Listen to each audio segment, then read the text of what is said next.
Welcome to the What Bitcoin Did podcast. How are you all? Hello from Vietnam. Are you all having a great week? I am on a well-needed break. I've had an amazing time out in Cambodia. I'm now working my way through Vietnam, which is an amazing country. I'm having an amazing time, but I do have to record these intros and outros. So here I am. Welcome to the What Bitcoin Did podcast, which is brought to you by the mighty Kraken. Without doubt, the best platform for Bitcoin traders. And Bitcoin is rocking, right? Settling over 11k, looking like it might take 12k. And with the global economy looking pretty fragile right now, it might be the time for Bitcoin to shine, to prove itself as a safe asset against so much uncertainty. Strange times I think we're entering now. Anyway, so moving on to this week's show, and it's a great one. This is a real monster, and I know I say this all the time, but this is great. This is with a fellow Brit, with John Newbery. So when I was out in New York, John invited me over to Chaincode Labs to discuss how they're building a community of developers. And as a bonus, at the end of the show, you're going to get to hear from 3 of the current devs on their residency program. But before that, I do need to tell you about my amazing sponsors. Don't skip, make sure you listen. It's because of these sponsors I get to do this. I get to make this amazing show for you all. Okay, so this week's show is going to be kicked off by the best mobile Bitcoin wallet in the App Store. Yes, it's Dropbit. I've been telling you about them for a while now. So I've just entered my second quarter of working with them and their amazing team, and I know a whole bunch of you have downloaded the app. I've seen your tweets, you tag me in them, I receive your DMs and I receive your emails, and I see that the overall sentiment is positive. People love the app. I think you get why I like working with them and why I like it so much, why it's become my go-to Bitcoin mobile app. It's like a Venmo for Bitcoin. It's the easiest way to send and receive Bitcoin. They've got all the normal stuff. You can paste address and send to Bitcoin to people, but they've also got the ability to text Bitcoin to people, and you can even tweet Bitcoin. And they are hard at work on a bunch of new features. I've been talking to them about this. I can't wait to tell you about them when they come out. I promise you, though, it's some badass stuff. So come on, why haven't you downloaded it yet? Go and check it out. It is the best mobile Bitcoin wallet out there, bar none. It's available for the iPhone and Android. Just head over to dropbit.app, which is dropbit.app. Also, this week, I need to tell you about Accounting, the best crypto tax calculator in the market. Have you checked out their website? Have you downloaded their mobile app? If you are taking your crypto tax seriously, then you really need to check them out. It's not only a tax tool, it allows you to compare the performance of your portfolio to the market. It's got a whole bunch of data about the coins you have, where you bought them, the prices you paid and where they're stored. They also have price charts, portfolio ratios, and so much more. It connects to all the major wallets and exchanges. It really is the best crypto tax calculator on the market. And it's the lowest price tax calculator in the market, and you only pay at the point you want to download your report. So make sure if you're taking your tax seriously that you check out Accounting. Head over to accointing.com, which is accointing.com. All right, so on to the show today, and I've got a fellow Brit, John Newbery, who is a full-time Bitcoin dev at Chaincode Labs out in New York. So when I was out there recently, I stopped by the offices, which, by the way, are probably the most amazing offices I've ever been to. And yeah, I went out there to find out how he ended up there and what he's working on today. And it's a really great story. He started out, I guess, how many people did. He took the plunge, he quit his job, committed full-time to Bitcoin, and kind of the whole journey figured itself out. And after he had done a 4-week residency at Chaincode, he was asked to become a full-time Bitcoin developer. And since then, he has been concentrating on improving Bitcoin and now helps run the residency program. So it's a really cool conversation. We covered lows. We talked about the subsidy debate, Taproot, Schnorr, and privacy, and whether there are enough people working on Bitcoin, and a load of other things. Also, at the end, I got a bonus. I got to sit down with 3 current devs on the current Chaincode residency, heard about their backgrounds and how they ended up in New York. And they really are a diverse group of people from all over the world working on the Bitcoin project. And it was really cool. Yeah, look, one of the best things about it was just how happy they were. They were all smiling all through it. They couldn't have been happier with what they are working on. So listen, if you've got any feedback, you know you can reach out to me. My email address is hello@whatbitcoindid.com. Also, a few notes. I'm going to try and rattle through these. I'm doing a stupidly long intro right now, but I'm going to be heading out to a few events. Firstly, I'm going to be going out to Russell Okung's Bitcoin Is event in LA on September the 1st. I'm also going to be emceeing the Hodl Hodl Honey Badger Conference in Riga. That's on September the 14th and 15th. I'm going to be heading out to Wyoming for the Wyo Hackathon hosted by Caitlin Long, where I also be giving my first talk, which I'm a little bit nervous about. That's going to be September the 19th to the 22nd. And then I'm going to be heading out to Palm Springs for for the Crypto Springs event organised by Meltem, Elizabeth Starks and a whole bunch of others, which is on September the 23rd to the 25th. Oh, and I might also be heading out to Taipei to record some interviews for the upcoming launch of Defiance. So busy. Also, just need to throw one last thing in. Sorry, I know this is a long intro, but recently I did an interview with Jessica Chow from LedgerX about them launching the first physically settled Bitcoin futures, and there was a bit of news about this because the way this has been reported isn't exactly clear. So I asked Jessica to just give me a quote so I can add into the show. So this is direct from Jessica. She said, "We launched our Omni product to retail with Bitcoin swaps and options. Because the exchange license that allows us to do futures is the same as the one that allows us to do retail, it got picked up in the press as Omni launching futures. But we didn't, and they never said they did. The retail launch with swaps and options, though, has gone great. Signups and traction have exceeded their expectations." All right, so anyway, on to the show. Sorry about the long intro, but you got any questions, do reach out to me. It's hello@whatbitcoindid.com. Right, good morning, John. Hi, Peter. It's going to be a very English episode. Excellent. Englishmen in New York. We should have got tea. Well, we still can. We should have got muffins. We still can. It's a bit late now. We'll do this. What a beautiful and amazing setting. I think you had Marty Bent in here recently, didn't you? Yeah, he did one here. You talked about in it. this room. Yeah, looking out over Manhattan, Yeah. the Chrysler Building. It's very nice. I don't want to leave. I think this is a very inspirational place to come to work every day. It's nice. Yeah, it's pleasant. Right, so there's a lot to talk about. I want to talk about Chaincode. I want to talk about some of the tech sides to Bitcoin development. But I just want to know a bit about your past, especially as you're an Englishman like myself. I want to know your journey into Bitcoin, how you ended up sat here right now with me doing this. Okay. You don't have to give me everything. The story begins. Yeah. My mother and father. Okay, well, I first got interested in Bitcoin back in 2015. I'd heard about it before then, but not really paid attention. And not really thought it could scale to be anything interesting or useful. But what really kind of changed my mind about that was payment channels, Lightning, and the idea that you could use Bitcoin as a secure base layer and then build on top of that and achieve scale that way. So it was early 2015, I think, when I first started digging in and heard about it, started listening to podcasts, reading blogs, downloading the code, reading everything I could, and very quickly figured out that I needed to quit my job and spend all my time working on Bitcoin. And that happened in 2016. I quit my job and was set up to move. I was living in Australia at the time and decided I'd move back to London and work on Bitcoin somehow. And very serendipitously, at about that time, Matt Corallo announced the first Chaincode Residency. And I applied. I hadn't been writing code day to day for a few years at that point, but I applied anyway, and to my surprise, they accepted me. I came to New York for a month, was amazed that I could spend my days talking about Bitcoin and working on Bitcoin and looking at Bitcoin code. And at the end of that month, Suhas and Alex, who run Chaincode, asked if I'd come back and work full time. And obviously the answer was yes, because there's nowhere better in the world to work on Bitcoin than Chaincode. So it took a couple of months to get the visa, and then I moved out here at the beginning of 2017, and I've been working on Bitcoin ever since. Wow, so you're kind of a latecomer in some ways to Bitcoin based on that timeline. Yep. Especially if you compare it to these, you're very well respected in the industry. I obviously speak to people before I do interviews, I just made the assumption, like everybody else I interviewed who's on the tech side, had been working ferociously at it since like 2011, but no. Yeah. Well, you could say I'm late. You could say we're all early. Yeah. If this thing does become what we hope it will become, then we're all very early, right? It's still early. You mean when? I mean, if. I'm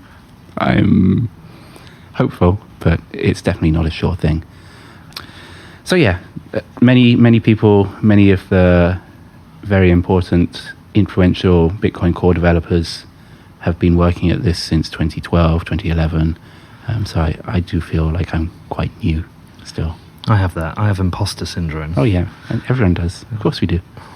Well, firstly, I'm not very technical. I always try and improve my knowledge. I say it over and over again now, to the point of it becoming a meme. But yeah, I mean, my journey started really 2017 January, if I'm honest. But what an incredible place to end up. What were you doing beforehand? What were you working on? You're obviously a programmer of some kind. Mm-hmm. Yeah. So out of school, out of university, I joined a software company called Metaswitch, and they do telecoms and network software. So they're based in London, North London. I started out there, and then I moved into their support organization. So I was supporting customers, running projects, running support teams. Ended up moving to San Francisco, and from there to Malaysia and then Australia. And our customers were companies like AT&T, BT, Deutsche Telekom, Verizon, Sprint, and I was on the voice side. So we were doing voice networks, which is, I guess, important, but seems pretty mundane compared to Bitcoin. But then everything seems mundane compared to Bitcoin. Well, if you think about it with Bitcoin, we were live watching the evolution of money. We're watching money, the nature of money change before our very eyes. We're watching the president tweet about it and hearings in front of the Senate and the House in the US discussing Bitcoin and Libra and the nature of money. There are very few things like this that will happen in a lifetime. We had the internet, of course, and Bitcoin could be something that changes everything. So yeah, it's fascinating. Why would you want to work on anything else? Yeah, that's what I think. Yeah. And why would you vote for anything else? Can you vote for Bitcoin? I think you make a vote by buying Bitcoin. I think that's your vote for being part of it. By buying it, holding it, and doing whatever you do. You code, I ask questions and put out podcasts. Lots of people contribute in different ways. But I always struggle to get people over the hurdle from hearing about Bitcoin to get to the point where they don't have to be as far gone as you and I, where we're like, this is our mission, but to the point where they realize how important it is. I struggle to get people past the point of it's internet money that some people got rich off. Mm-hmm. How do you do it? I don't try anymore. Interesting. My perception of my ability to talk about Bitcoin to non-Bitcoiners, the longer I'm in Bitcoin, I feel the worse I am at it. I don't know if that's true, but when I knew less about it, I was able to talk to people more freely about it, I think. But now if I meet someone and they say, I don't know what Bitcoin is, I really struggle to to find a way to bridge that, because I'm in it 24/7. I'm always thinking about Bitcoin, and I don't know how to explain to someone what it means to me and why I think it's important. I try, but it's such an all-encompassing, wide-ranging thing, and it means different things to different people. Different people are attracted to Bitcoin for different reasons. For me, I'm interested in it as a money, but also the technical side of it was a real hook for me. It's I started looking at the code and I was like, wow, this is fascinating. I've never seen anything like this, and I couldn't get enough of it. I just needed to keep reading and digging. But that's not true for a lot of people, because they're not interested in code or not interested in the technical aspects. So I don't know. I mean, it depends on who you're talking to. There's lots of hooks there. There's technical side of it. There's the economics, monetary side of it, and I think you've got to understand your audience if you're trying to get them interested in Bitcoin. On the tech side, why is it so different? What's so different about it? Is it the code structure itself, or is it the fact that it is a essentially decentralized development environment? What is it that's so different?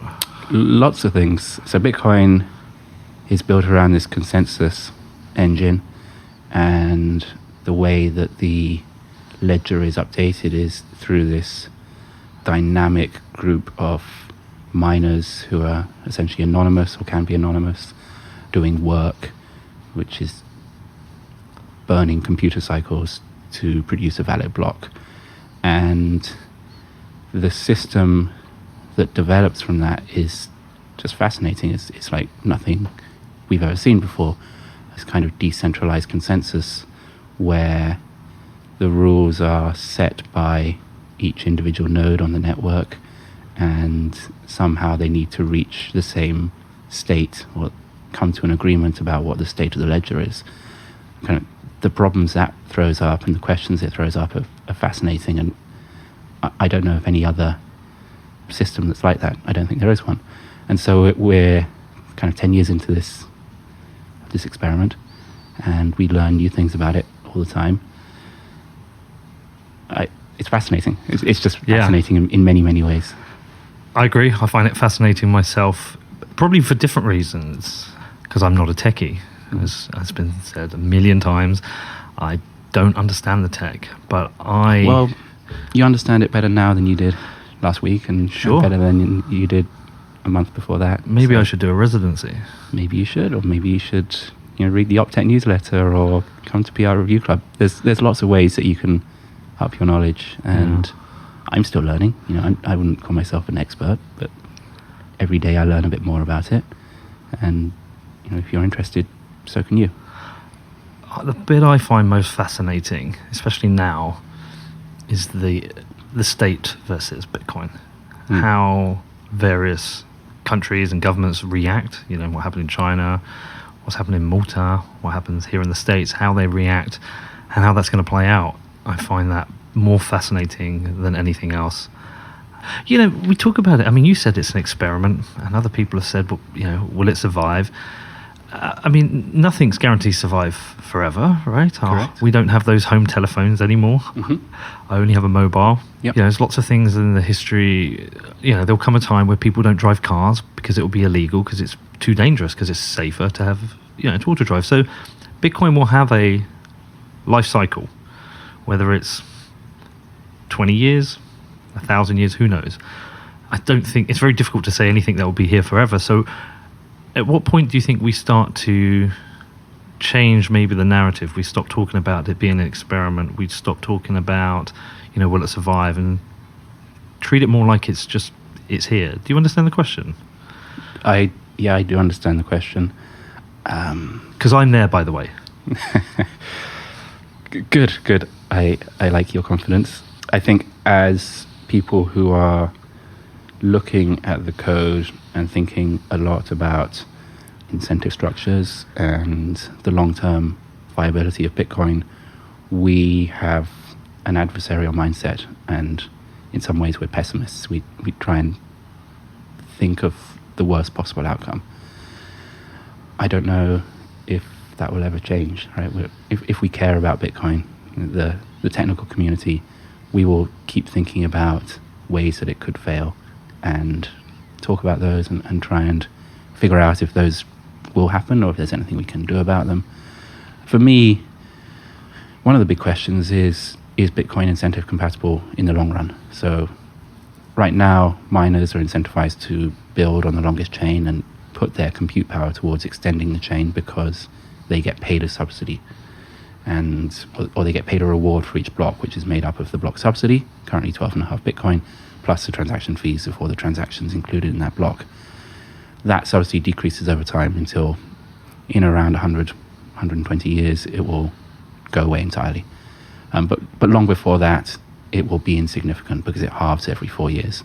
So maybe in about a year it will halve. In a further 4 years, it will halve again. And so maybe in 9 years, so that's 3 more halvings, that subsidy will be pretty small compared to what we hope the transaction fees will be, which is not much runway. That subsidy, we're burning through it really quickly. Between now and next year, we'll burn through, I think, a fifth more of what's remaining. Is that right? You can cut out this silence as I'm doing the mental arithmetic. No, I'm going to leave it in now.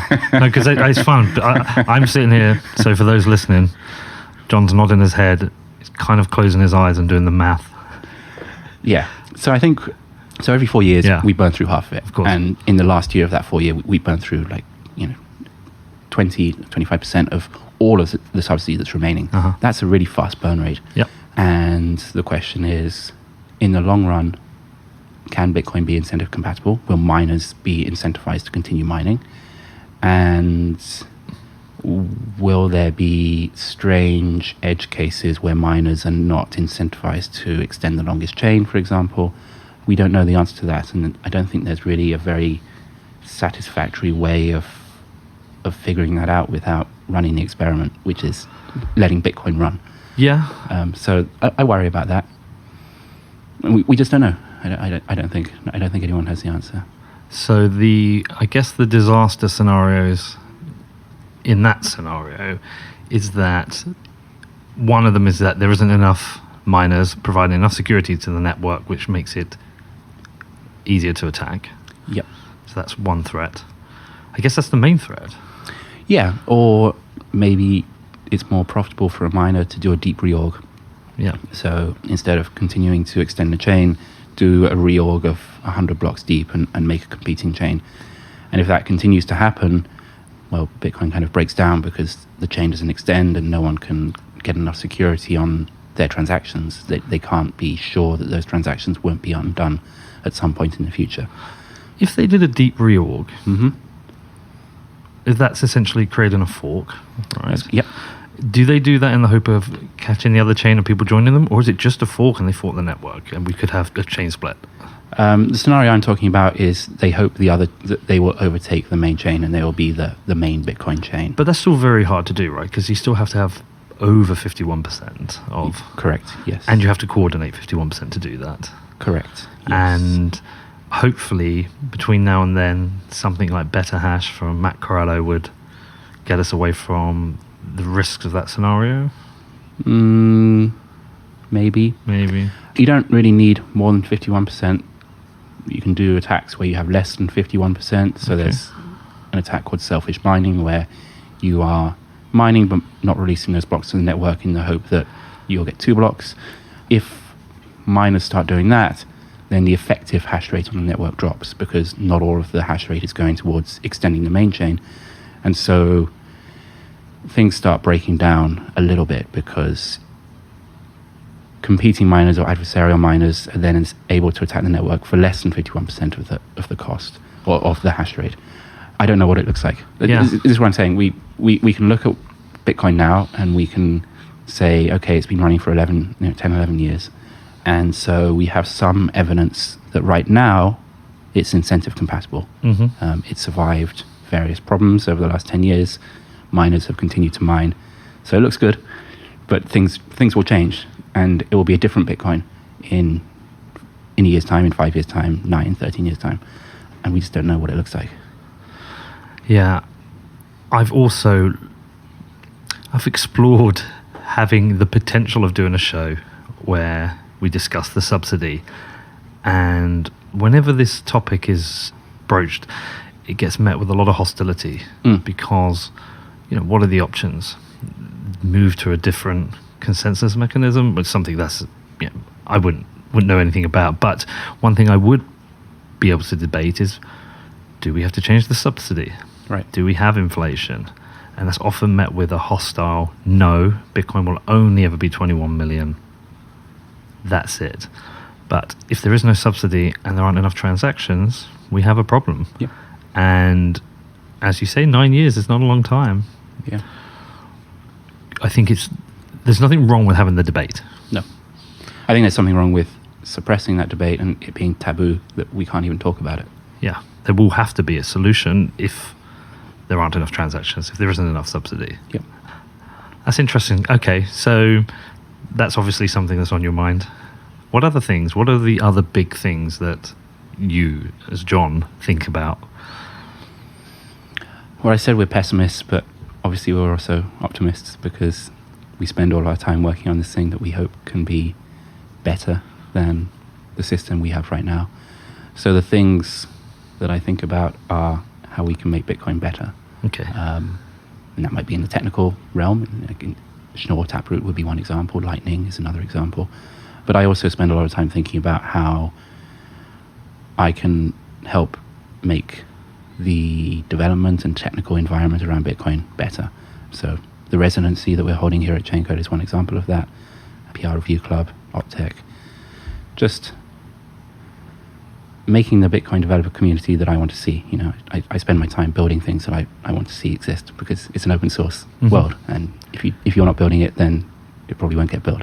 If you make the community developing on Bitcoin better, you make Bitcoin better, you make Bitcoin stronger. Right, yeah. If Lightning's layer 2 and Bitcoin's layer 1, then layer zero is the people using and building Bitcoin. Right. And we need to invest in that, right? That if we're thinking about long-term investments in the strength and robustness of Bitcoin, it starts with the people and the education. And so that's what I spend a lot of my time thinking about. What was quite interesting for me is that you're the first person I've ever heard say they got into Bitcoin at the point they realized what could be achieved with Lightning. You'd almost dismissed it until you heard about payment channels and understood what's happening with Lightning. That itself is not something I've ever heard from anyone else before. You may have bumped into other people. I like Lightning. I'm not 100% convinced by all of it. There's things about it that I have issues with, which we can get into. But I just find that really interesting that became the compelling point for you. Yeah, I'd heard about Bitcoin prior to 2015, and I hadn't dug into the details, but what I did know was this was a system where I was running a program on my computer that was validating every transaction that went through the system. And that just made no sense to me as in terms of a money. I hadn't really thought about money deeply at that point either, but I was thinking about, okay, imagine this becomes money and people use it to buy coffee or whatever other example you want to think of. Someone in Calcutta buys a cup of coffee and my computer sitting here on a desk in San Francisco is validating that transaction. It doesn't make any sense to me because there are far more people buying cups of coffee in the world than my computer can keep up with, naively. I didn't think about the numbers but it just didn't make sense. And that's one of the reasons I dismissed it, because it didn't make sense to me as something that could scale to be useful. Payment channels and Lightning changed my mind about that, because suddenly the idea that one transaction on a Bitcoin network was a payment, it no longer was true. A transaction on a Bitcoin network could embody many, many economic transactions in the real world, or economic payments. And suddenly that becomes a system that just might scale to be something that's useful and interesting. So I wouldn't say specifically Lightning, but the idea of contracting and building second layer solutions on top of Bitcoin is what changed my mind about it being useful and interesting. Okay. Let's talk about Lightning. Okay. Because I've done a number of shows on it now, spoke to various people. I've had my experience with it as well. So let's talk about my experience with Bitcoin and Lightning. So I use Bitcoin quite regularly. Some of my sponsors, I will invoice them in Bitcoin, especially if they're in the US and I'm in the UK, for two reasons. One, it's just quicker. Yep. Usually I'm paid within the hour, or I can see I can at least see the transaction. I don't see full confirmation. So that for me is useful. It's also nice just to support Bitcoin by doing this. But also what I do is I only convert 80% back to pounds now for the operations of essentially my business. Yep. And I keep a bit in Bitcoin, which I quite like as well. So that's really cool. I also pay people in Bitcoin. My use of Lightning is I tend to receive more in that occasionally people want to subscribe. You can get an ad-free version of the show, $60 for the year. They'll pay in Lightning. And I'm more than happy to receive it. I myself don't really use Lightning that much because I think it's too complex at the moment for me. It's got too many things that I'm having to learn about that I don't want to learn about. Yeah. So when I'm thinking of end users, which I always do, and I'm thinking of my friends, I don't want them to ever have to hear about or think about payment channels, channel capacity, or any of those things. Right. So with Bitcoin, if I've introduced my dad or a friend, I get them to buy a hardware wallet, I send them some Bitcoin. I say, if you want to send it to me, all you have to do is put this address in here and it's with me. And they create the transaction. That's very easy. With Lightning, I have to say, well, firstly, you have to create an invoice. I'll send you the invoice. The invoice has a time restriction on it. You have to have it paid in a certain time. Mm-hmm. Also, you've got to make sure you've got the right channel capacity, or it might fail. There's too many things. I'm just going, ugh. Right. Totally understand we have to be patient. I totally understand this is a huge project. I get that. That's where I am at the moment. That's my current frustration. How do you respond to that? There's no real question in there. Right. Well, you're talking about Lightning as it is right now. Yeah. we could also talk about what Lightning will look like in a year's time, or 2 years, or 5 years. And I expect Lightning will be easier to use than on-chain Bitcoin Great. within the next year or two. There's a whole class of problems with Bitcoin transactions that just get eliminated by Lightning. Confirmations, underpaying, overpaying, fees, all of that stuff just goes away. And I personally don't have a huge amount of experience transacting Lightning in the real world, but someone who does is Sergey Kotlyar at BitRefill.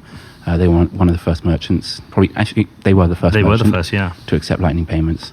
And he has given several talks, including one at Optic, about his experience with Lightning and why he thinks it's the future of small payments on Bitcoin. They're really great talks, but essentially, instant is infinitely quicker than having to wait for confirmation, so that's nice. But also the way that Lightning transactions, or Lightning invoices and payments work, lends itself to having a much better user experience eventually.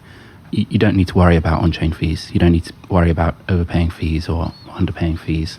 You don't need to worry about confirmations. You make a payment, and hopefully, it's not true right now, there are still issues with Lightning, but hopefully you make a payment in Lightning and it's done. And it's much more like doing a contactless payment with your credit card. So your complaint about Lightning not being as easy to use as Bitcoin, I hope will go away, and in fact will reverse over time. But also your argument about it just being too difficult could also be applied to Bitcoin compared to traditional banking, right? There's a lot of people who probably don't use Bitcoin because they perceive it as difficult to use. I think over time that will reverse, and Bitcoin will be seen as easier to use than banking because you don't have to jump through all of the hoops and fill out forms and wait until Monday morning if you want to use a banking system. So again, it's early. Bitcoin is only 10 years old. Lightning is only 2 or 3 years old. So patience, and these things will get better. They have got better very quickly over the last year. And there are technologies in Lightning, things like splicing, multipath payments, that will make that low-level management of channels and capacity and liquidity much less visible to the user. Hopefully, it will just be the wallet managing all of those things. And as a casual end user, you'll never even need to know about channels. It will just happen. We'll see that.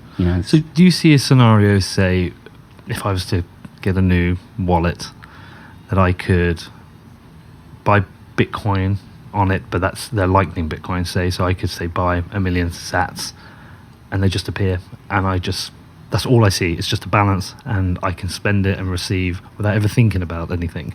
I hope so, yeah.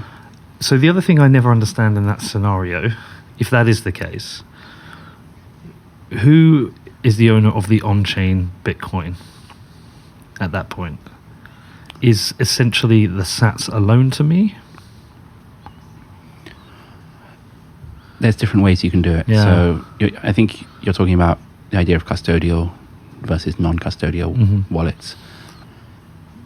For me, the important thing about Bitcoin is everyone has the option to, quotes, be their own bank. Yeah. Right? Everyone has the option to run a full node, or as many people as possible have the option to run a full node. As many people as possible have the option to own their private keys and fully own their Bitcoin. I don't think it's essential to Bitcoin that everyone must do that, right? I think it's unrealistic to expect everyone to be running a full node and running a Lightning node and doing all of that. It's, quite frankly, most people are not interested enough to do that. Luke Jr. won't be happy with you saying this. He wants 80% of us to have a full node. Luke has his own ideas about what Bitcoin should be. I don't think it's very useful to talk about what other people should do. We need to build a system where people have the option to do those things. That's the best we can do. It's not a coercive system. It's decentralized.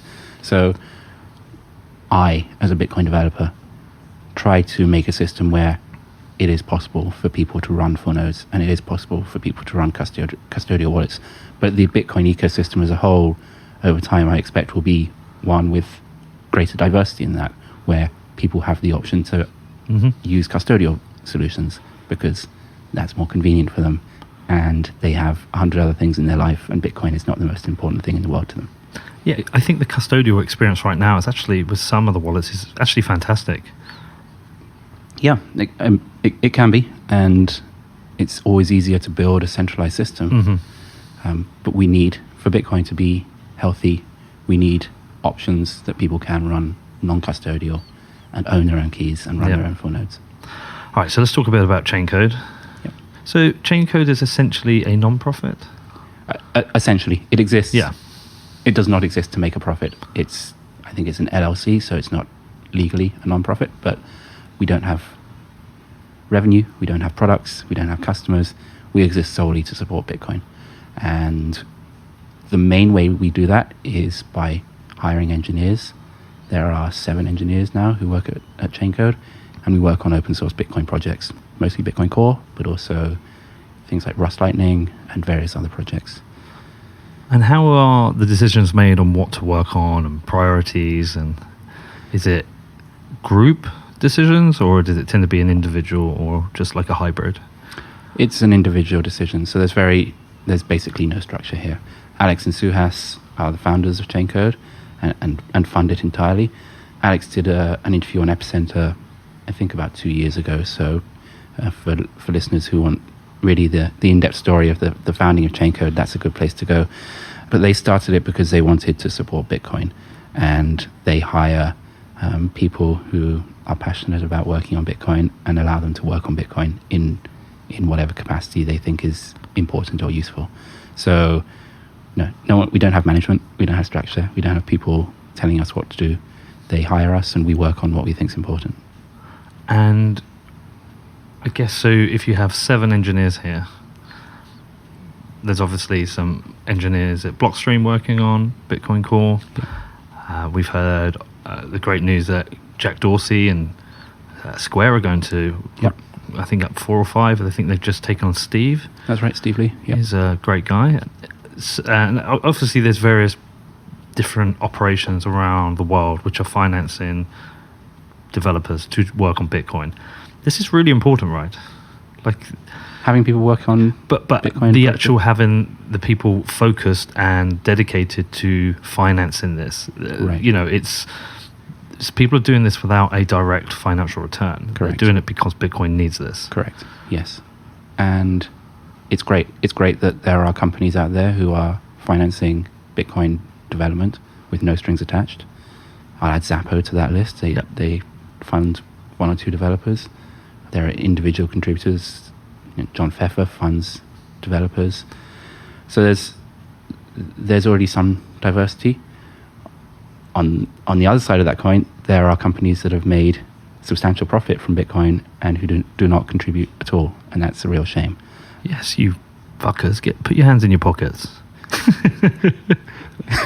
Pete's a bit more direct than I am. Yeah, put your fucking hands in your pockets and start helping fund developers who've made you wealthy. I don't care. I'll tell them. Yeah, okay, but we still have this. So is there any coordination between the different groups? Like, are you talking to Blockstream and Zappo, and will you talk to Square Crypto? How is it? Because there must be some efficiency on working on ideas together. Right. I wouldn't term it as Chaincode talking to Blockstream or Chaincode talking to Zappo. Dev to dev. Yeah, so the Bitcoin Core project is very open. Basically every discussion that is had around the software is out in the open, whether that's on GitHub through the issues and PRs or through IRC. All the decisions made are out in the public, and those decisions really are, I'm going to work on this. Who wants to help? Who wants to support me working on this thing? And then once it's reached a level of technical maturity, is it ready to merge into the code base? And that's essentially, those are the decisions to be made. And those decisions are made over IRC. So if you go to Freenode and go to pound Bitcoin Core Dev, you can see all of those discussions. And that's how we coordinate. We have a weekly meeting on IRC on Thursdays. That's really mostly the extent of it.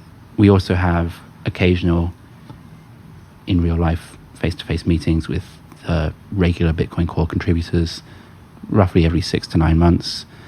But again, those are transcribed by Kanja. Yeah, and so all of that's right out in the open as well. It's not like there's... His transcriptions are incredible. Yes, they're such a service to the ecosystem. By the way, I get scared by you all getting together. In case there's something happens. You know, what would happen if you were all wiped out? We'd be fucked. Other people would start developing Bitcoin. I know, it still scares me. I know the answer to this is going to be no. But I'm going to ask you about, are there enough people working on Bitcoin Core directly? No. Of course. But is it a case there would never be enough? Or is it that there aren't anywhere near enough, and therefore this is an important issue to keep working at, keep trying to find funding, keep, like, if you could say, okay, if I had this, like, for example, I'm running my podcast. If I had 3 people working for me, one doing production, one doing engineering, one doing research, I'd be very happy.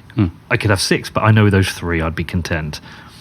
That to me, I'm like 100% efficient. Kind of, where do you see us in the scale on the amount of developers you have to the amount you think we need?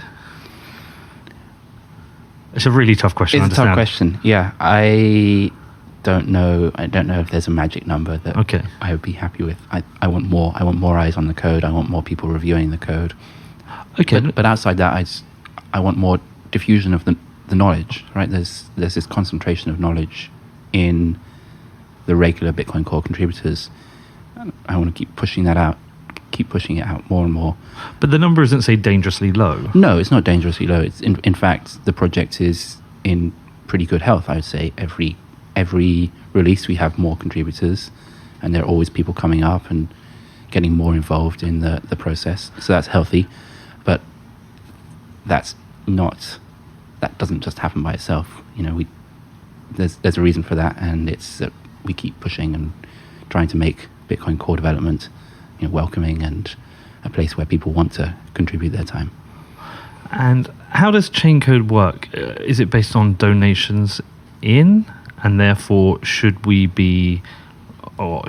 be a rallying call for these wealthy Bitcoins to support Chaincode? Is that possible? And no, so we don't. It doesn't work like that. Alex and Sue has to fund it entirely themselves. Okay. We don't take donations or payments for anything.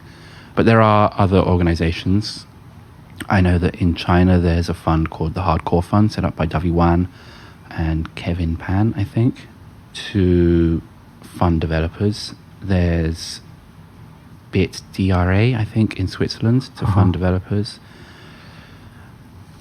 I don't know exactly the right place to fund, to channel money, if that's all someone wants to do. It's difficult to match that money with where it will be most effective. But it's something I think about, and fundamentally I just want to see more developers and more diverse contributions to Bitcoin geographically and in terms of the contributors, and just to decentralize it and to make sure that we're getting the widest possible range of people and ideas coming into the Bitcoin Core project. What kind of other contributions in this diverse contribution scenario that you talk about do you think are missing?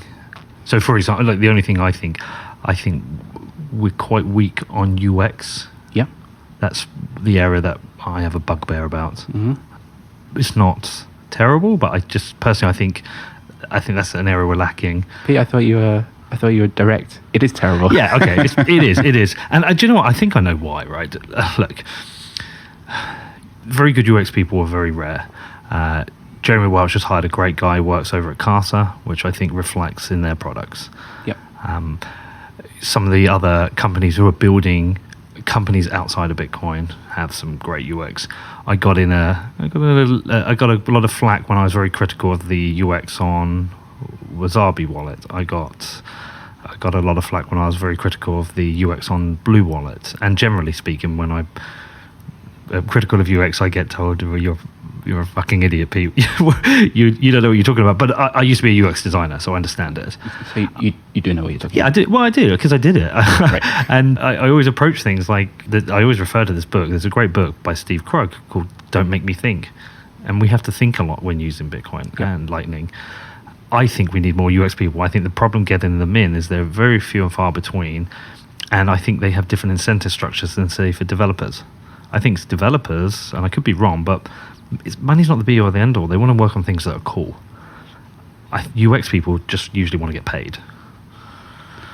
I don't know enough of either to make a sweeping generalization like that.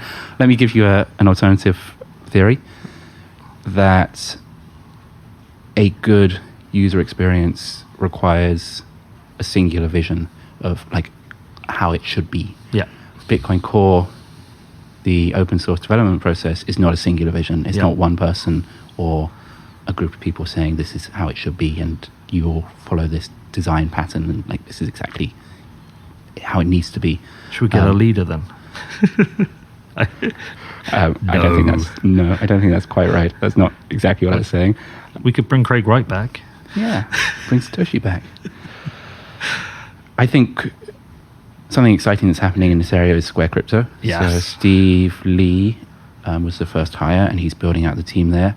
And central to that team will be a designer, and they'll be very design and product focused. So they'll be tackling this problem head on. So that's really encouraging to have like a group working on that specifically, and hopefully pushing out best practices for design and UX in the space.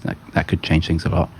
But I think fundamentally open source has not had good UX and good design in many projects. So it's not just Bitcoin.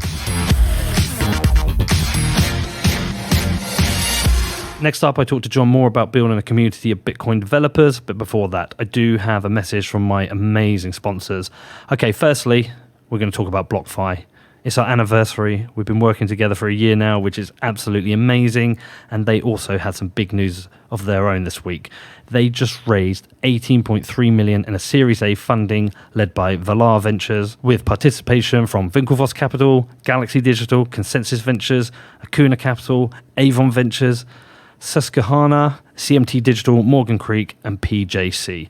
I hope I pronounced them all correct. I might not have got Valar right. I've taken this from the blog post that I just read. The capital will be used to add new products to BlockFi's existing platform. They really are building the future of Bitcoin and financial services, and this latest round proves that they are on the right trajectory.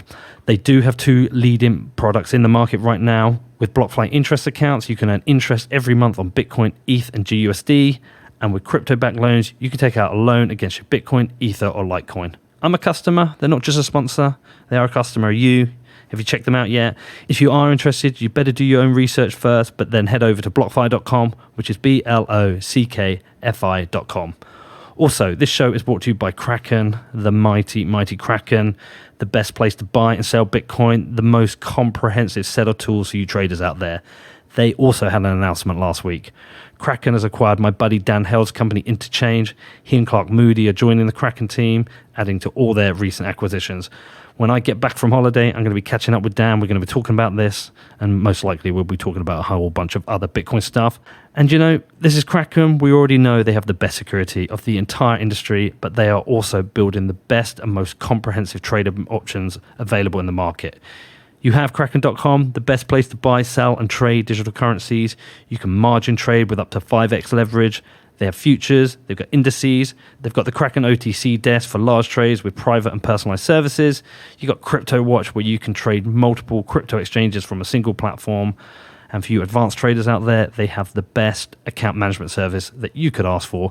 Seriously, is there any platform out there with a better suite of tools for traders? Add to that their amazing security. You know, Kraken is the place to trade. All right, join me in supporting Kraken. Head over to kraken.com, which is KRAKEN.com. Okay, let's talk about the residency, because obviously that's where you started. Yep. I think, didn't Pierre come and do a residency as well? He did the Lightning Applications residency that we did in November last year, I think. So what's the structure? How does it work? How do people apply? What do they get out of it? What kind of people are you looking for? Just tell me about it all.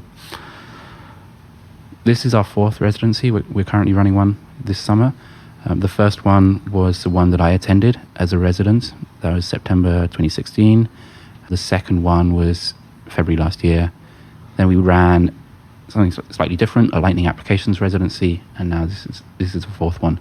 So the 3 main ones have all been focused on Bitcoin protocol development. This one we also have Lightning protocol development. But the idea is that we bring people in who are smart and passionate and motivated and want to work on Bitcoin protocol development, and we give them the tools and the knowledge that they need to be an impactful contributor in Bitcoin open source development. The first one was 4 weeks long.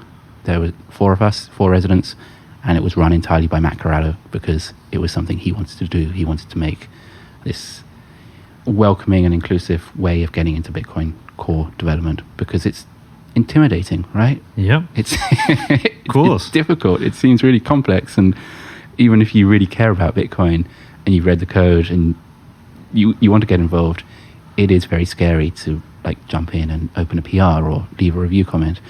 And so he wanted to, grow the Bitcoin developer community, and that's what he did. There were 4 of us. There was me, there was Alex Bosworth, who now works at Lightning Labs. Yep. Neha, who is the director of the MIT DCI. Yep. And Stan, who lives in Paris.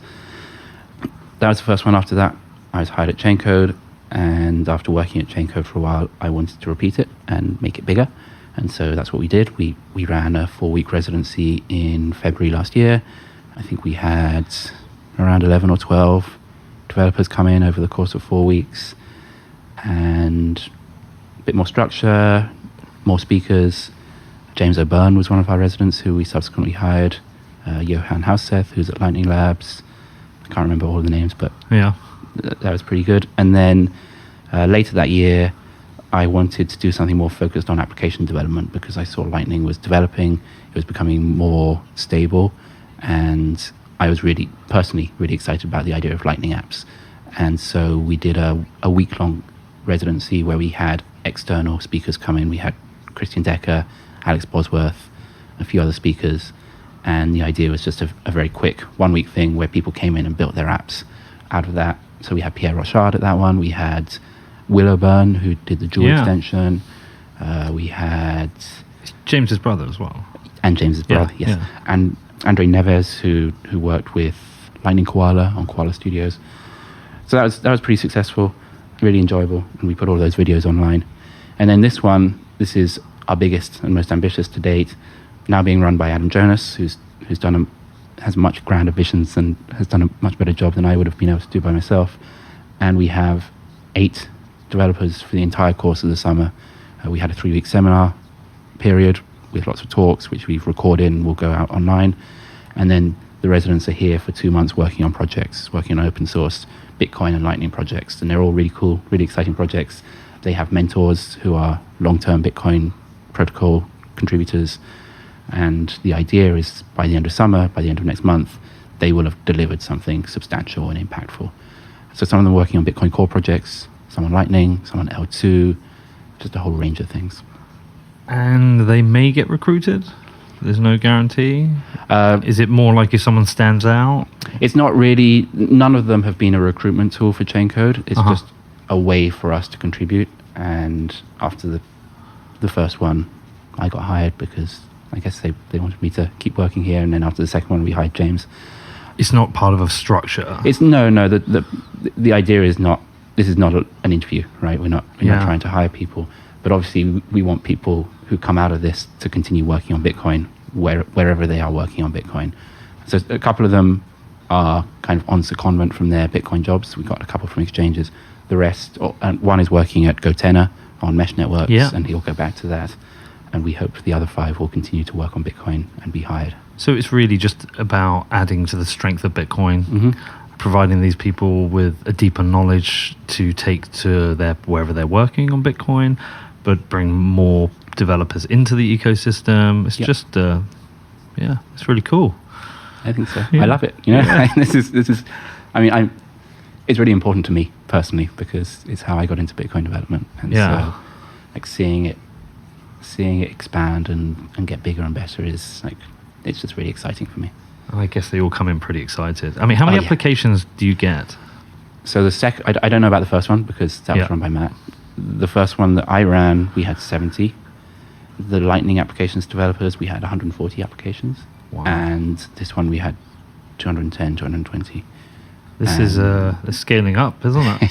It seems to be linear, yeah. But that's promising as well. It's great. It's a great signal. It's a great signal that developers want to work on Bitcoin. So as well as the 8, we had another 6 or 7 who came in for the seminar period, just for 2 or 3 weeks. So we took, I guess, around 15 people in total out of that 210. Do you think that's going to keep growing? The number of people applying? I expect so. If coming here in a couple of years and this place will be full. I don't know how much we can scale it in terms of the people we take here. Like it's like the experience of their experience is really important. Like, to make it, to maximize return on investment, they need to have a good experience and they need to get the attention and like have a good working environment where they can learn and build stuff. And we probably can't scale it up that much in terms of numbers here. That's why we want to put all of the material online and make it freely available to the ecosystem. But we could run residencies in different places, maybe. I don't know. I don't expect we'll do anything much bigger than this in this location. It's very cool. It is cool. Yeah, I think it's very cool. Okay, the other thing I wanted to talk to you about a bit, we'll talk to you a bit about the tech. I know there's some things coming, Taproot's coming, Schnorr's coming, Graftroot's coming, Master's coming. Well, Master's... It's all wrapped in. It's kind of wrapped in Taproot, yeah. I've covered them before already with Andrew Polstra. Yeah. And whilst we could go into it now, I do want to speak to the residents. But the one thing I'm really interested in, I'm becoming more interested in, is anonymity. Okay. I'm starting to feel that it's becoming more important because I'm worried with all the government regulation of on-ramps, chain analysis, that I'm just worried about that this won't be what it was meant to be. Right. Too much analysis, too much monitoring, too much control, too much surveillance. Yep. I know on-chain anonymity is very difficult because detection of an inflation bug is the biggest risk. If it happened, you can't verify the 21 million, even though you can use, is it Zkit? No, it's zero knowledge proofs. This has all been explained to me before. I always expose my technical prowess at a time like this. But at the same time, I would really like to have a version of Bitcoin which is anonymous to use. Where is that in the vision? Where is that in terms of the importance as a priority for you, priority for other developers? Will it ever be possible? Where are we with anonymity? I'll rephrase that as privacy. Yeah. Because I think that captures it better. Because it's a scale, right? Mm-hmm. There's no such... You can't... It's not binary. It's not like you're private or you're not. There's degrees of it. And if we think about where Bitcoin is now and where we want it to be, there's quite a large gap between how private it is and how private we want it to be. It's really important. It's one of the things that we spend a lot of our time thinking about. Schnorr Taproot is one way to improve that. Lightning is potentially one way to improve that. CoinJoin and other techniques are ways to improve it. I was told even CoinJoin can be analysed. Yes, yeah. So you can't make overarching promises about any single technology and say this gives you privacy. It's a scale, and CoinJoin helps, but it's not perfect, and there are various attacks against it. So the fundamental premise of CoinJoin is you join this pool of other people and put your money into this hat, and then take it out, and no one can link who put it in and who took it out. If there's 100 people, and in fact 99 of them are the NSA, and you're the 100th, then you don't get any privacy at all, right? So of course, that's one way you can attack CoinJoin. We need to keep working on the base layer to make it more possible to build privacy, but I think ultimately privacy will be provided by layers on top of the base layer. Bitcoin is a universal ledger, and it's a record that never goes away. So using that base layer for privacy is quite difficult because there's always data out there, and it will last forever. Things like Lightning might be a way to improve privacy a lot, because in Lightning, the only records are between you and the person you're paying, and some data is leaked to, I guess, the hops in the middle, but we try and minimize that. Yeah, it's really important. And I'll add to the examples that you gave. If you're reading the news right now, in Hong Kong, there are protests, and a lot of people I don't know if you saw these images of people lining up to pay for public transport tickets with cash. People don't pay for things with cash in Hong Kong usually, but they know that if they use their credit cards, those payments will be tracked, and the government will know that they went to those protests. Yep. If we lose cash and we don't have an alternative to make private payments, then we can be surveilled for everything. It's a really scary world. So to offer an alternative to cash before cash disappears, which looks like it's happening, is really important, and it's a really, really important part of Bitcoin. It's one of the reasons that people work on Bitcoin and get so passionate about it. Though the government could ban a bus company from accepting Bitcoin and Lightning. Yeah, maybe. But I think it's... I mean, I get what you're saying as a wider... Right. It's important for privacy, as a wider issue, but the government can always ban usage in certain scenarios. I was actually reading about today that there's been an 80% drop in the use of cash in Sweden, right. And I think it's by 2023 it will become a cashless country. But that causes huge problems for financial inclusion. So at the moment now, you can't take a bus in Sweden and pay cash. The buses won't accept it. Yeah. But if you don't have a bank account, that means you can't take a bus. Yeah. So there's threats to going cashless as well. Yeah. And if you're in China and you get a bad social rating, you can't take a bus. That scares the shit out of me, what's happening in China. I covered that with Alex Gladstein this week. We were talking about it, the social scoring, and that's another rabbit hole to go through. All right, so before we close out this and I'm going to talk to some of the residents. This is your chance to close out and appeal to anyone who may be able to help and support what you're doing, anyone you want to hear from, what people can do. Do you want to give a shout out? Yeah, don't be intimidated by getting more involved in Bitcoin development. The residency is, I think, a unique and wonderful thing, but it's small. We can only cover, we can only reach 8 or 15 people directly here, and some more through putting those videos online. But I think even if you're not at the residency, there's a lot you can do to increase your technical knowledge and get involved in the process. One project that I'm involved in is called Optech. We have a weekly newsletter of all of the technical news in Bitcoin. If you're interested in what's going on in the developer community in Bitcoin and Lightning, you should subscribe to that newsletter and read it every week. Yeah. And just try and follow along with what's going on. That's bitcoinops.org. Another thing that I started recently is the PR Review Club. So every week we will take a PR from Bitcoin Core, a pull request, and as a group we'll discuss that pull request, and we'll have a weekly meeting where people can ask questions and just talk about what they found whilst they were reviewing. So that's a really great way if you're just trying to find your way in the Bitcoin Core code base. Take a look at that. That's a bit of a difficult URL to read out, but we can put it in the show notes. Yeah, no problem. I'll put it in the show notes. And just come, join in. You don't even have to ask questions. You can just listen and learn about the process of contributing to Bitcoin Core. And all you tight-fisted, wealthy Bitcoiners who've made a lot of money off this hard work, put your hands in your pockets. Hire a Bitcoin dev. Hire a Bitcoin dev, or we're coming for you. So I've got 3 residents from Chaincode with me, which is exciting. Okay, can you each take your turn? We'll start with Fabian and we'll move around to Carla and then you and Meaty.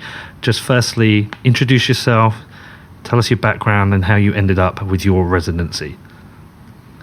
I'm Fabian. I'm a freelance software developer and consultant from Germany, living in Berlin right now. And I got interested in Bitcoin a while back, but what specifically spiked my interest in it even more over the past couple of months was Lightning Network. And so I started out building some applications on it in my free time, like a vending machine, for example, from scratch. And also heard about the Lightning Residency, which was the last residency. A couple of people that I was following on Twitter went there. Then I heard there's going to be another one, even bigger one this summer. And that's when I decided I should apply. Being a freelancer, I have the flexibility to do it. So yeah, now I'm here. Awesome. And you, Carla? Hi, I'm Carla. I'm from South Africa. I work at an exchange and wallet over there, and I'm on the crypto operations team. So I've been working with Bitcoin for a while and Ethereum, which is the other crypto we support. And I got into the Chaincode Residency through starting to integrate Lightning in our wallet product, which is a project I worked on last year. As a result of that, I got really involved on the L&D Slack. I put some PRs into the repo, and then I came to hear about the Chaincode Residency, and I must admit, when I first heard about it, I thought I'd made it up in my head because it was such an incredible opportunity, and I applied pretty much on the first day applications open. Amazing. I'm Amity. I have been working at Coinbase, and earlier this year I got really excited about contributing to Bitcoin Core. So I've made a few PRs, they're all pretty small, but the residency just really appealed to me to have more time and space and interact with people who are, prolific contributors and learn about Bitcoin Core. So it's been really awesome to be here. So I heard there was over 200 applications, so it's not easy. Okay, you're also getting to work on a financial revolution, and you're in possibly the most amazing office I've ever been in New York. I mean, look at this view. Do you feel like you've struck gold, Amity? Oh yeah, definitely. You looking forward to going back to the zombies of San Francisco? I would say that my biggest problem right now is that this summer is going to end, which is a pretty good problem to have. You feeling the same, Carla? Yeah, definitely, and it's pretty different for me because I don't go back to the San Francisco zombies. I go all the way back to South Africa, and something that's really blown me away about being at Chaincode, but just even being in New York, is how many Bitcoiners there are around. Like, I met more Bitcoiners my first day in New York than I've met in South Africa in 3 years. So that's been an amazing community to get to know and get to go to events like BitDevs. It's just been totally unreal for me. And Fabian, you're in the coolest place in Germany, probably even Europe. Everyone says Berlin. Berlin's like a bit like Shoreditch in London, right? It's like the cool place. But it must be cool being here. Yeah, well, I mean, the city, New York, is still completely different than Berlin. I mean, I love Berlin, but New York is awesome. What's especially big here for me is that I have time to work on Bitcoin and Lightning related stuff full time. And as a freelancer, you always have to juggle like working for clients, acquiring new clients, and that's just completely out of the way here. And so I will definitely miss that and look for ways to do the same when I go back. Who's your team in Germany? Who's your football team? My team, I'm from Frankfurt, so Eintracht Frankfurt. Because my team's got a German manager. I'm a Liverpool fan. So we have Jurgen Klopp, who's been great for us. All right, so a couple other things I want to ask you. Start with you, Fabian. Firstly, tell me what it is about Bitcoin that you like. What gives you conviction that this is something you should work on?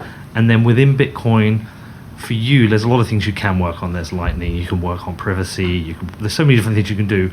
Where are you drawn to? Where's your passion within Bitcoin?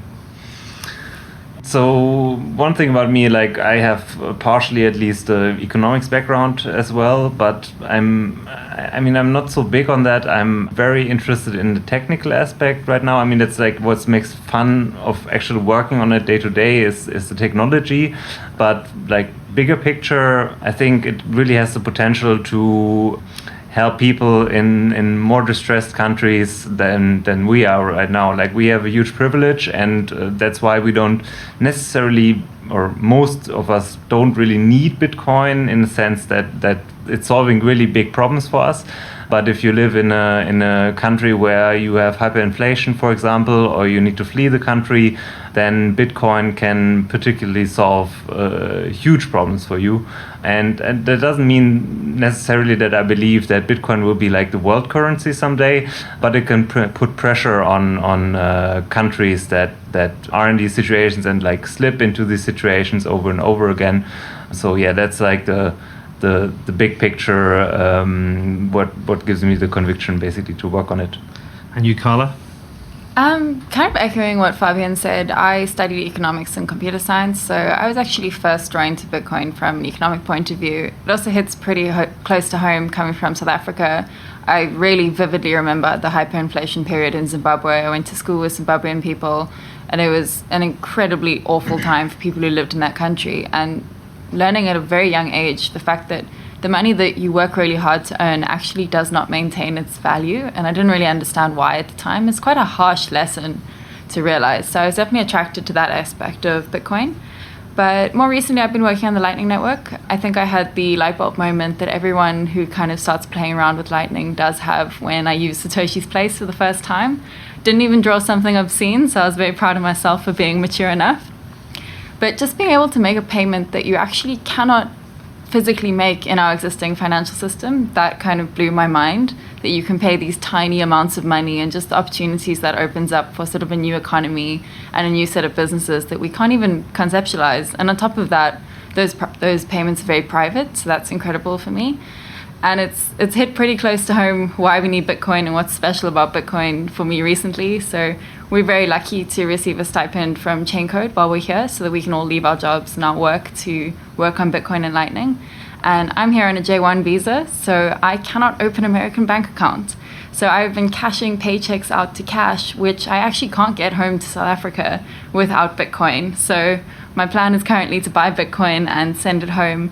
And it's just really made the use case for it when you're not in a traditional economic situation very clear to me. That's fucking brilliant. That's absolutely fucking brilliant. Yeah, like I've always believed in Bitcoin, and then I came here and I was like, wow, I'm actually unbanked. You're actually unbanked. Yeah. You're actually having to use Bitcoin as part of your residency. That is fucking brilliant. I love it. Okay, apologies for my language, but I swear a lot. Amity, to you as well. So what originally drew me to Bitcoin is it felt so radical to have a new trust model. Historically, we've only really seen two trust models. One is direct. I get to know you, I build trust with you. And the other is hierarchical. I trust you and you trust so-and-so, so you have that indirect. And with Bitcoin, this was the first idea of being able to come to agreement of what happened without actually having to trust that other party or know them directly. And I think that's really radical for the implications that can have on our society.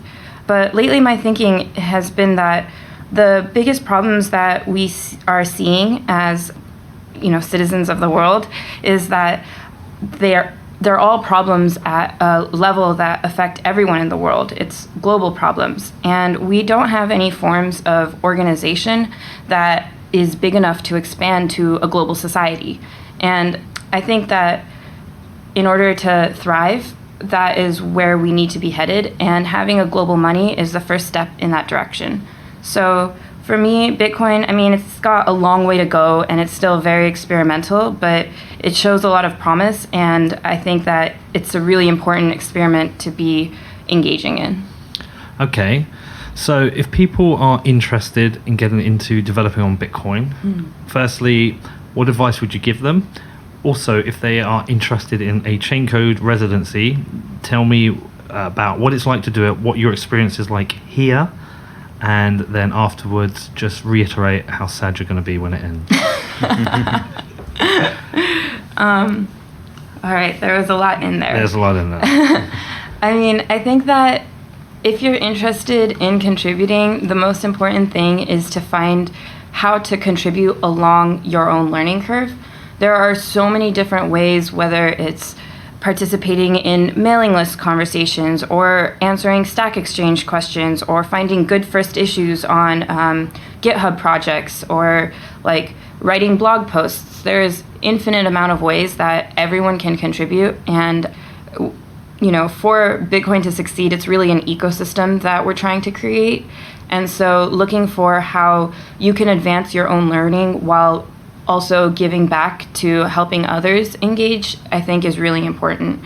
And so that's what I would advise is I think it's really easy to just get caught up in the breath and try to keep up with everything, but it's literally impossible. It's many lives over in order to keep up with everything that's happening in the space. So finding a little niche that just excites you for no real rational reason and digging deep into it such that you become more familiar than anyone else, and you can help and find your own path is really what's important. And what's it like working the residency here? It's been such a privilege. We started with a couple I weeks. don't think I've ever seen someone smile so much. Look at that smile. Like, do you think you'll smile that much when you get married? Maybe. I'm like this all day. I'm just going to say this for anyone who isn't sat in the room with me right now. Actually, I should take a photo of these beaming smiles. Hold on. You just sit there with these smiles. These people, I've never seen 3 people so happy. I think you're happier than I was when we won the Champions League. Jesus. All right, sorry. Karen, please tell.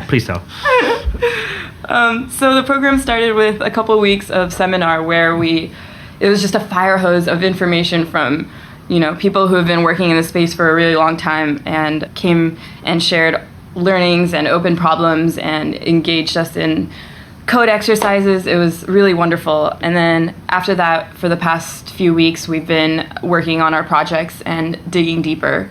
But it's incredible to have the time and space to focus on the open source work. That's great. But also to be able to have access and random lunchtime conversations with both the established contributors as well as this set of residents where we're all like trying to learn, and everyone's just, I think that it was a very careful thought process of who's selected, and everyone's so engaged in making meaningful contributions, but also very kind and fun. Yeah. And it's just, every day is unreal. Amazing. This is so beautiful to watch. Okay, Carla.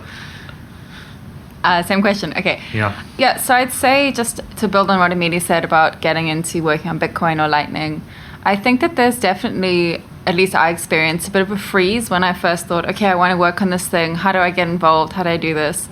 And I'd really just want to encourage people to just ask. Just go on GitHub and look at the help wanted and, add a comment there and see if anyone wants you to pick that up, or reach out. There are so many channels and people are so receptive when you want to contribute. There's IRC, there's Slack communities. So it's like, really just find one thing and do it. And then once you found one thing and do it, you can find the next thing. And it really is incredible how people support you and they spend their time giving you meaningful review. And I've been absolutely blown away by that. In terms of how the Chaincode Residency has been, it's been a dream. It's unreal. Like, I can't stop smiling. Amelie jumps up and down next to me while we're working in the middle of the day because we can't believe we actually just get to work on whatever we want on Bitcoin. It's incredible. And being here with all the Chaincode employees and other residents, like, our lunchtime conversations are crazy. They get ridiculous. We get to hear about exactly what's going on in the space all the time. We're around some of the best minds in Bitcoin. It's really just an absolute privilege. I have loved every minute of it, and I will be devastated when it ends. Oh, I wish it didn't have to end for you. And you, Fabian? Just to add on that, also something, Carla, that you said earlier, I am pretty sure that I applied on the last day and still worked out. So don't lose hope, even if you think you're not the perfect candidate and you don't have everything ready yet. I definitely was late because I wanted to achieve some more stuff, build some, finish some stuff that I was working on in order to show that. But yeah, like I said, don't worry about that too much. You could get started like I did if you have, for example, a web background of building stuff on top of it to get more into it. But then definitely just start looking into it, build Bitcoin yourself, just play with it and ask questions. Yeah, that's definitely also biggest learning from here and in general this year, that people are super approachable and are happy to answer your questions. And working here also, I could just echo, it's huge to have these people around here that have contributed so much and that really know not all the answers maybe, but a lot of the answers and can help you when you're stuck. And yeah, that makes you just much quicker in your development. Okay, and the last thing, just for Carla and Amity, I've very, very reluctant ever to talk about gender or bring up gender-based questions. One, because I crap at it and I will ask really awkward, weird, stupid, badly put questions. But you're the first 2 female developers I've met in Bitcoin. So that's, firstly, it's kind of cool. I think it's good to have diversity in Bitcoin. Is it more difficult for girls to get involved? Is it harder? Is it more intimidating? Am I talking nonsense and bringing up something that doesn't even need talking about? Is there something there? Well, we definitely need more. So why do we need more? What are girls better at? Who knows? I mean, it's just such an obvious imbalance, and I think that in order to make Bitcoin the best Bitcoin it can be, we need diversity, not just of gender, but of backgrounds and cultures and like perspectives of like socioeconomic statuses. And I think that gender is just one way in which it's very apparent that there's an imbalance right now. And so whether or not it's harder, I have no idea. Like, I haven't lived any other life than my own. You haven't found it intimidating in any way at all? Oh, I'm terrified all the time. But maybe that would be true if I was a dude, too. I don't know. Yeah, maybe. I'm terrified even asking the question. How about you, Carla? Oh yeah, I'm also terrified all the time, but it's really difficult to know if everyone is terrified in equal amount. I think what was quite interesting when all the residents arrived, we have something which I've got to shout out. It's called Feelings Friday. You have Feelings Friday. We have Feelings Friday, and it's at 4:30 on a Friday, and we all grab a beer and we kind of unload our week's emotions, and no one, we go around the circle and everyone says what they're thinking and no one replies. It's just really much like a release for everyone to kind of stay sane in this crazy process. And I think what are you feeling today then? Because it is Friday.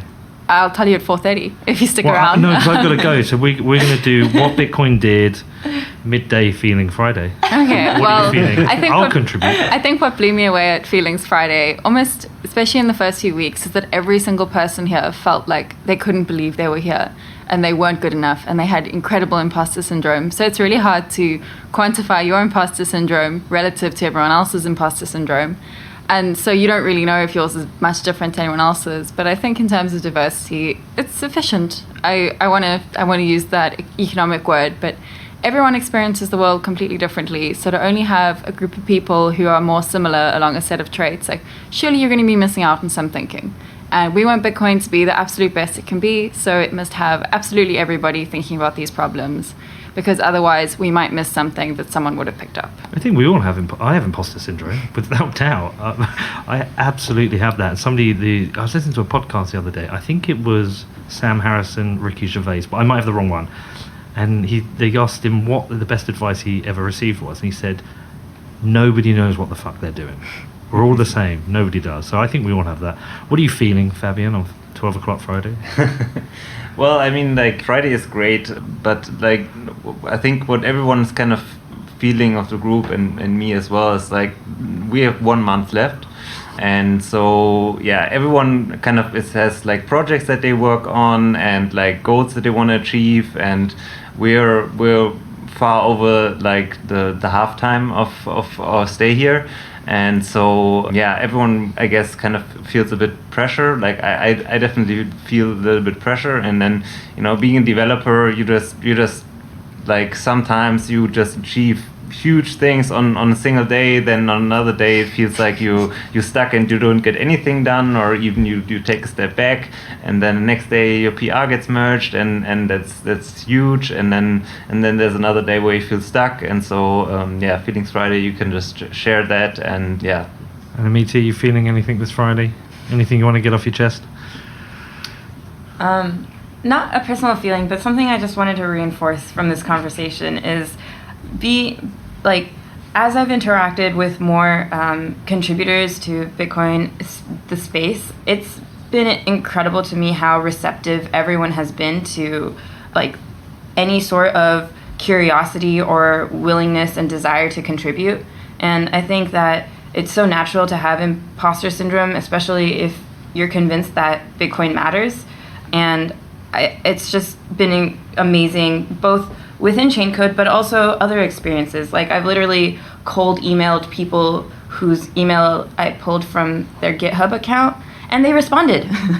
And going back to like how you would encourage people to get started is just try stuff and be curious and be respectful. And it has amazed me how willing and generous with their time and knowledge every single person I have met within the world of Bitcoin and Lightning has been. Wow.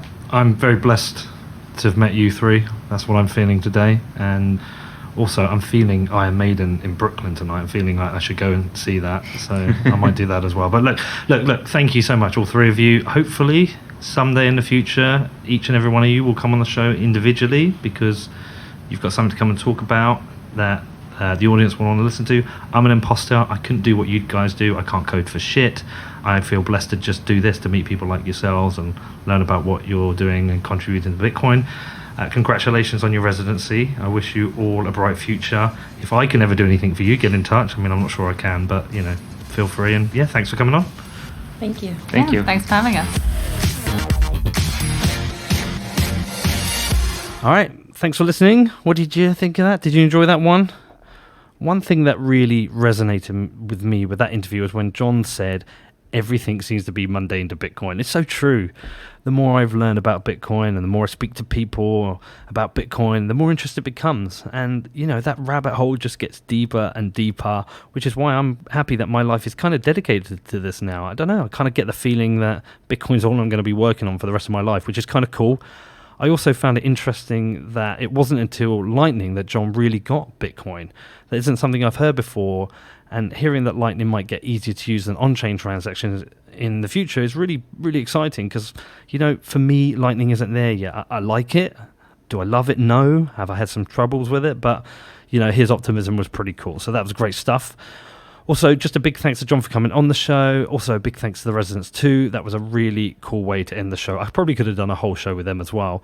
And how funny is it that Bitcoin is even banking the unbanked resident Bitcoin dev? Pretty cool, right? Anyway, thank you for listening to the show. You got any questions, reach out to me. It's hello@whatbitcoindid.com. Also, massive thanks to everyone who supports the show. Every week, people do things that help me grow this. So look, a massive thanks, whatever you do. If you want to support the show, there's a thing on my website. It's whatbitcoindid.com. Click on the support section. It explains everything you can do. Whether it's listening to the sponsor ads, not skipping it, not going on YouTube telling people the timestamp or where to skip it, because listening to the sponsors really helps with the show. And if you don't want to be a sponsor, you can become a patron. It's $5 a month. You get to get the show without any ads. You can also subscribe to that by Bitcoin or pay by Lightning. Just get in touch with me. We'll figure it out. But there's loads you can do. You can leave me a review on iTunes. You can subscribe. You can follow me on social media. You can share the show out with your friends and family. You can check out my website. All this helps me with the show. So if you do any of that, big thanks. If you don't, well, come on. Dive in, help me. Anyway, as I said, I'm on holiday. I'm off to visit some cool islands right now. Don't know if I'm going to be available, so I'm getting this intro recorded nice and early for my engineer and producer to get this show out to you. But if you do want to get in touch, you can reach out to me. I might take a little bit longer than normal, but yeah, it'd be great to hear from you. Anyway, have a great weekend, and I look forward to seeing you next week.